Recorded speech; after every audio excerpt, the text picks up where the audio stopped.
తుమ్మ చెట్టును చూసి అదేదో భూతం అన్నట్టు దయ్యం అన్నట్టు భయపడిపోతూ ఉంటారు చాలామంది. అయితే మీకు తెలుసో లేదో, దయ్యంలాగా భూతంలాగా బాధించే అనేక సమస్యల నుంచి తుమ్మ మిమ్మల్ని రక్షిస్తుంది. తుమ్మ చెట్టుకి సంబంధించిన పూర్తి వివరాలు ఈ వీడియోలో మనం తెలుసుకోబోతున్నాం.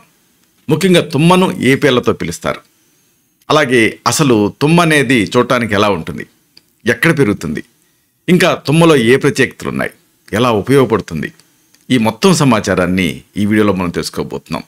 ముఖ్యంగా నీళ్ల విరేచనాలు తగ్గించుకోవడానికి తుమ్మను ఎలా వాడచ్చు, నోటి సమస్యల నుంచి మిమ్మల్ని మీరు కాపాడుకోవడానికి తుమ్మ ఎలా ఉపయోగపడుతుంది, ఇంకా దంత సమస్యలను ఎలా తగ్గించుకోవచ్చు తుమ్మతో. మీకు తెలుసు లేదో, టాన్సిల్స్ వాపు, తెల్లబట్ట, ఆఖరికి స్వప్న స్ఖలనాలు, శీఘ్రస్ఖలనాలు, ఇలాంటి అనేక సమస్యలని తుమ్మతో తగ్గించుకోవచ్చు. ఆసక్తికరమైన ఈ మొత్తం సమాచారాన్ని ఈ వీడియోలో మనం తెలుసుకోబోతున్నాం.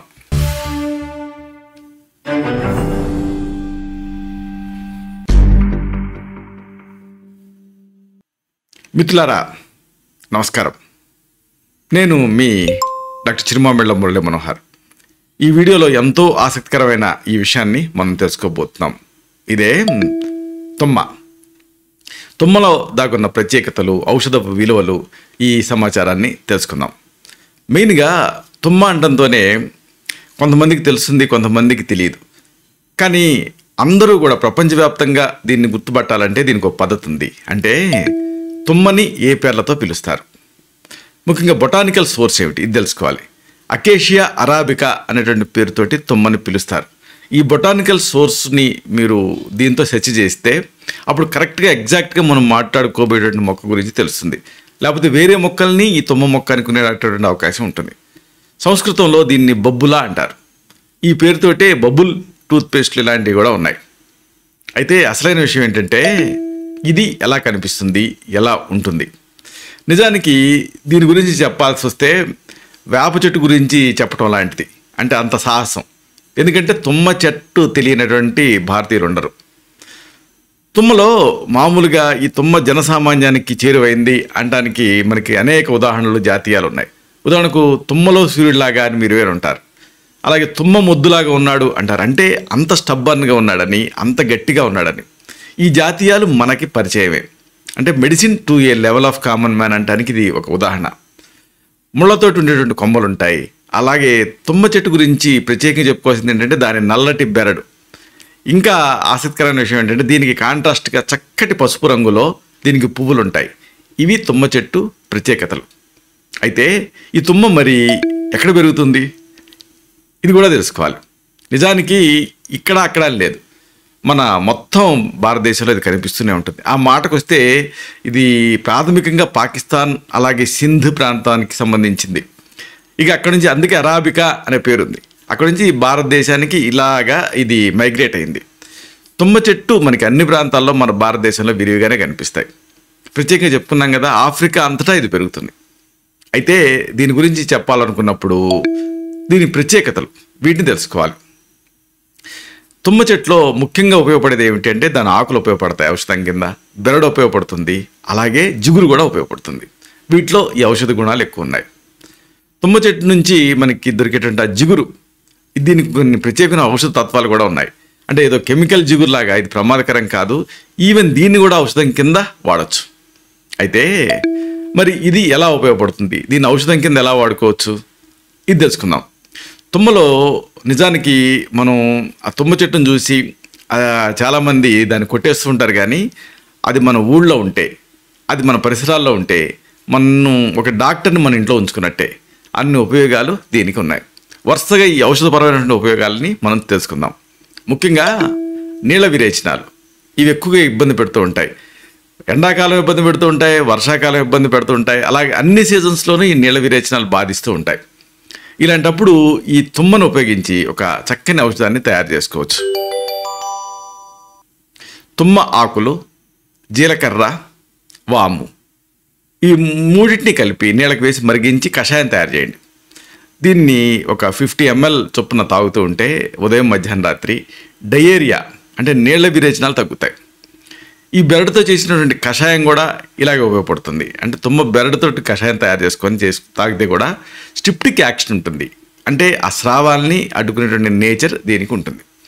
అలాగే ఇంకొక పెద్ద సమస్య ఏమిటంటే అన్ని వేళలా వయసు తారతమ్యం లేకుండా అందరినీ బాధించే సమస్య నోటి సమస్యలు. ఇలాంటి నోటి సమస్యలు కూడా తగ్గించుకోవచ్చు. రోజు కొద్దిగా తుమ్మ బెరడ్ని మనం ఒక్క పలుకుల్లాగా నవ్వులుతూ ఉండాలి. దీంతో ఆ పంటి సమస్యలు, నోటి సమస్యలు తగ్గుతాయి. మెయిన్గా దీన్ని యూజ్ ఏంటంటే చలదంతం, అంటే కదిలే పళ్ళు గట్టి పడతాయి. ఇంకా చిగుళ్ళ వాపులు కూడా తగ్గుతాయి. అయితే చిగుళ్ళ వాపులు ఉన్నప్పుడు, ఇన్ఫెక్షన్ ఉన్నప్పుడు ఈ తుమ్మ బెరడు తాలూకా పలుకులు మీరు తింటున్నారు అనుకోండి, అది గుచ్చుకునే అవకాశం ఉంటుంది. కాబట్టి ఫైన్ పౌడర్ చేసి అప్పుడు దీన్ని నవ్వితే మంచిది. ఇంకా మెయిన్గా దీని యూజు దంత సమస్యలలో అమోఘం. దీని దంత సమస్యలకి ఒక చక్కటి పళ్ళపొడిని మీరు తయారు చేసుకోవచ్చు. ఈ పళ్ళపొడి ఖర్చు లేనిది, చాలా సమర్థవంతంగా పనిచేస్తుంది. కాస్ట్లీయెస్ట్ టూత్ పౌడర్ల కంటే కూడా అద్భుతంగా పనిచేస్తుంది. దీని తయారీ కొద్దిగా బొగ్గు పొడి, అలాగే తుమ్మ బెరడు పొడి, పటిక ఆలం అంటారు, ఇది తెల్లగా పటిక బెల్లంలాగా కనిపిస్తుంది, దీని పొడి, కొద్దిగా సైంధవ లవణం, ఇవి కలిపి దీన్ని టూత్ పౌడర్లా తయారు చేసుకొని నిల్వ చేసుకోవాలి.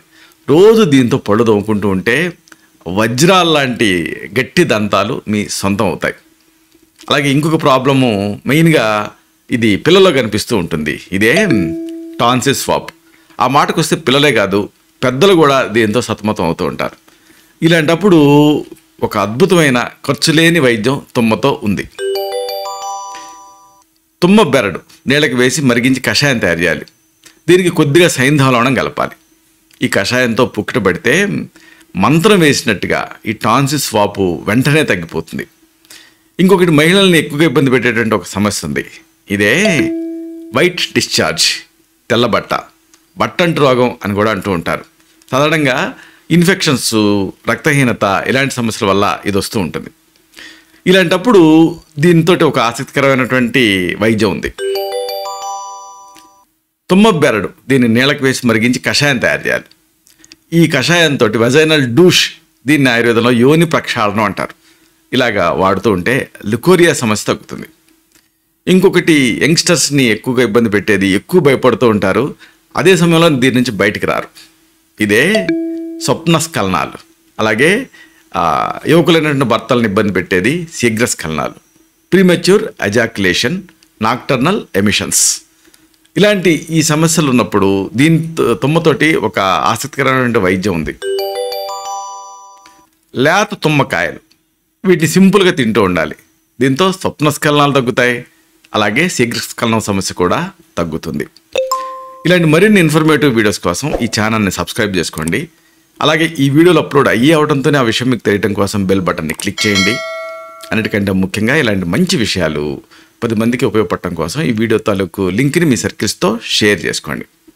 శతం జీవ శరదో వర్ధమానః, శతం హేమంతాన్ శతం వసంతాన్, 100 శరత్తులు, 100 హేమంతాలు, 100 వసంతాలు వర్ధిల్లుతూ జీవించండి. Stay healthy, stay happy, be positive, keep smiling, stay safe. Love you all. శుభం.